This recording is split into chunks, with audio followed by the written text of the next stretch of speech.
국가보훈부 장관님께 간단하게 질의 하나 드리겠습니다. 네, 아까 질문 존경하는 드리겠습니다. 허정식 의원님께서 질의했던 내용 중에 연장인데요. 네네. 그 베트남전에 참전했던 분들한테 이번에 명예로운 제복 지급하셨더라고요. 그렇습니다. 예, 총 몇 분 정도 되나요? 저희가 13만 명. 그 이번에 제복 지급한 분들 숫자를 말씀하시면 될 것 같은데. 네, 지금 신청을 다 받고 약 예. 3만 명은 3만 명 정도? 3만 명은 신청 지원을 아직 네. 안 하셨다고 했고요. 네. 나머지 분들은 많이 하셨는데 6.25 참전 용사는 14만 명이고 그보다 조금 기조실장님 조금만 숫자 그러니까 정확한 숫자가 필요한 건 아닙니다. 13만 명 제가 예. 다시 한번 확인했는데 13만 명입니다. 그 제가 지역에서 만났던 고엽제 그 피해 입으신 분들의 요구가 하나 있었는데요. 그게 뭐냐 하면 고엽제 피해를 입으신 분들은 지금 병원에 가면 치료가 되잖아요. 근데 이분들이 가장 많이 앓고 있는 병이 신장암입니다. 네. 그래서 대체로 투석을 합니다. 네. 그런데 이분들이 공통적으로 앓고 있는 병 중에 또 하나가 뭐냐 하면 정신질환입니다. 오랜 기간 동안에 지금은 잊혀질만 한데도 그 트라우마가 지금 다시 살아나서 이분들이 밤에 잠을 잘 못 주무시는 분들이 많습니다. 네. 그래서 저한테 찾아오셨을 때도 잠을 못 잔다. 그리고 잠이 들었다가도 깊이 잠들지 못하고 밤에 갑자기 소리 지르고 거리를 헤맨다든가 그것을 말리는 배우자를 폭행을 한다든가 이런 일이 너무 많다는 겁니다. 한때는 잠을 못 잘 때 이런 생각했다는 겁니다. 내가 사내가 그래도 전쟁 갔다 왔는데 군인 정신을 가지고 이걸 이겨내야지. 개인적으로 이것을 이겨내면 될 거라고 생각을 했는데 시간이 지날수록 이것은 더 깊은 상처로 남게 됐고 이제는 이거 걷잡을 수 없을 정도로 이분들이 깊은 트라우마에 시달리고 있는데 이것을 공개하지 못합니다.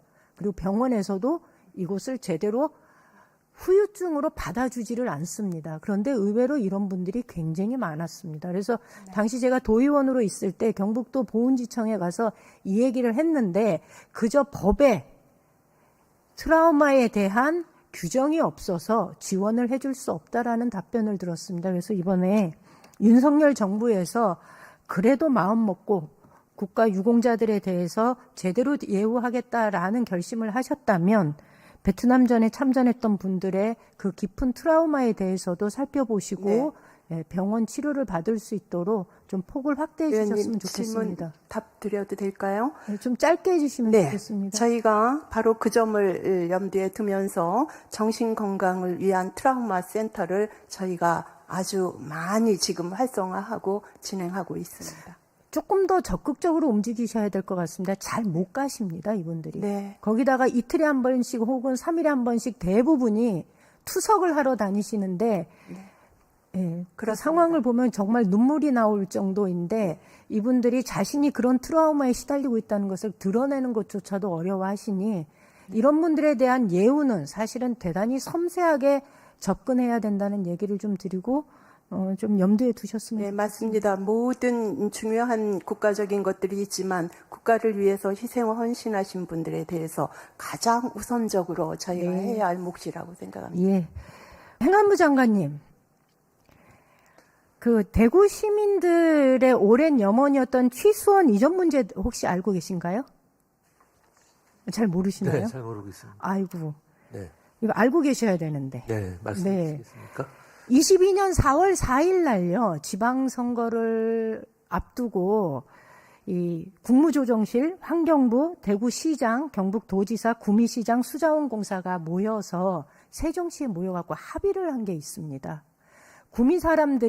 대구 사람들이 낙동강 패널 오염 사태 이후에 좀 깨끗한 물을 먹고 싶다는 요구가 굉장히 많았고, 취수원을 이전해달라는 요구가 있었습니다. 그래서 대구와 구미 간의 오랜 갈등이었는데 이것이 국무조정실이 나서고 환경부가 나서고 수자원공사가 나서서 합의를 했고요. 그래서 구미 해평의 취수원으로 이전하기로 합의가 됐었습니다. 그런데 이게 참 안타까운 건 22년 지방선거가 끝나자마자 새로 당선된 당선자께서 대구시장께서 이 합의를 전면 뒤엎으셨습니다.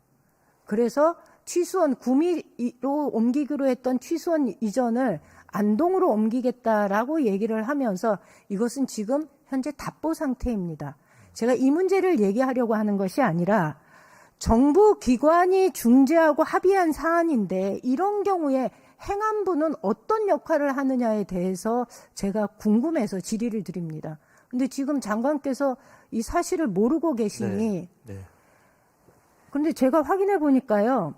행정안전부와 그 소속 기관 직제에 보면 제3조 직무에 장관께서 하셔야 하는 일 중에 뭐가 있냐면 지방자치제도, 지방자치단체의 사무 지원, 재정, 세제, 낙후지역 등 지원, 지방자치단체 간 분쟁 조정, 네. 뭐 그 외의 여러 가지 업무 네. 이렇게 되어 있습니다. 이 정도는 알고 계셔야 되지 않겠습니까? 체크해 보겠습니다. 네. 챙겨보겠습니다. 단체장이 그 전에 단체장이 했던 어떻든 간에 중앙정부하고 함께 업무 협의를 하고 약속한 것에 대해서 이렇게 일방적으로 엎어버렸을 때 결국 피해는 주민들한테 돌아가는 겁니다. 결국 22년도에 약속했던 취수원 이전 문제가 그 당시 다시 뒤집어지면서 아직까지 어디로 이전을 할 것인지도 결정하지 못하고 있는 상태입니다. 그래서 좀 아쉽습니다. 이게 지역 주민들의 오랜 수건 과제가 선거 때마다 정치적으로 이용되는 거 아닌가라는 우려를 좀 가지고 있습니다. 또 한 가지 있습니다. 지난 5월부터 8월 말까지 약 4개월 동안 대구 경북 시도민들이 굉장히 혼란스러운 과제가 있었습니다. 한번 보시죠. 22년 7월 5일 날 홍 시장이 당선되자마자 그동안 대구와 경북이 함께 수기 기구를 만들고 국민 공론화 기구를 거치고 준비해왔던 대구 경북 행정통합에 대해서 택도 없는 소리, 난센스예요. 그건 정치인들이 하는 뭐예요. 뭐 이런 식으로 표현하시면서 엎으셨습니다. 그리고 딱 2년 만에 다시 대구 경북 행정통합 찬성한다고 얘기하셨고요. 저에게 하셨을 때 대통령께서 대구와 경북이 합의해서 온다면 적극 지원하겠다라고 얘기했고 이것과 관련해서는 장관님께서도 아시고 계실 텐데 그렇습니다. 지금 이 문제는 장관 보시기에 사업이 전면 엎어진 건가요? 아니면 새롭게 시작한 논의가 재개될 여지가 남아있는 건가요? 제 생각에는 지금 완전히 논의가 무산된 것은 아니고요. 네. 지금 이제 계속적으로 논의할 가능성이 많이 남아 있습니다. 그런가요? 네, 그러니까 원래는 8월 말까지 큰 틀에서 합의를 끝내기로 했는데 그 8월 말까지 지금 끝내지는 못했고요. 조금 더 시간이 그러니까 굉장히 일방적이신 겁니다. 본인이 그냥 합의를 이렇게 그러니까 기한을 정해놓고 안 되니까 27일 날 무산선언인데 제가 요지는 네.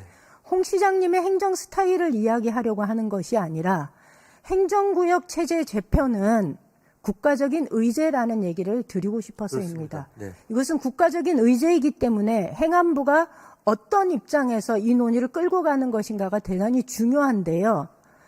다음 자료 한번 보시겠어요? 행안부가 미래지향적 행정체제 개편 자문위원회를 구성하셨더라고요. 그렇습니다. 네. 구성해서 제가 관심이 있어서 자료 요청을 했더니 줄 수 없다 그래요.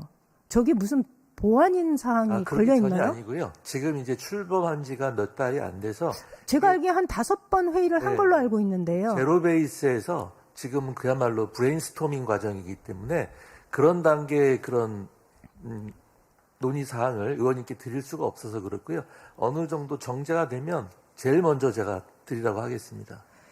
이 논의를 네. 저런 자문위원회에서 비밀스럽게 진행이 되면 이 문제는 해결되지 않습니다. 전혀 비밀 성격은 네. 없습니다. 이거는 아까 말씀드린 대로 국가적인 의제이고 국민들의 공감대가 형성되지 않으면 해결될 수 없는 문제이기 때문에 그 방향이 어떠하든지 간에 공개적으로 논의가 되어야 된다는 얘기를 드리고 네, 싶습니다. 당연한 말씀이십니다. 그리고 그 역할에 있어서 장관께서는 조금 더 주도적인 역할을 하셔야 되는 거고요. 네. 그것이 이렇게 하향식으로 전달되는 방식이어서는 안 된다는 겁니다. 만약에 행안부가 이 문제에 대해서 광역자치단체 간의 통합에 어떠한 규범을 정해 놓으셨다라면 그간 한 4개월 동안에 대구 경북 시도민들이 겪었을 혼란은 좀 최소화되지 않았을까라는 아쉬움이 있습니다.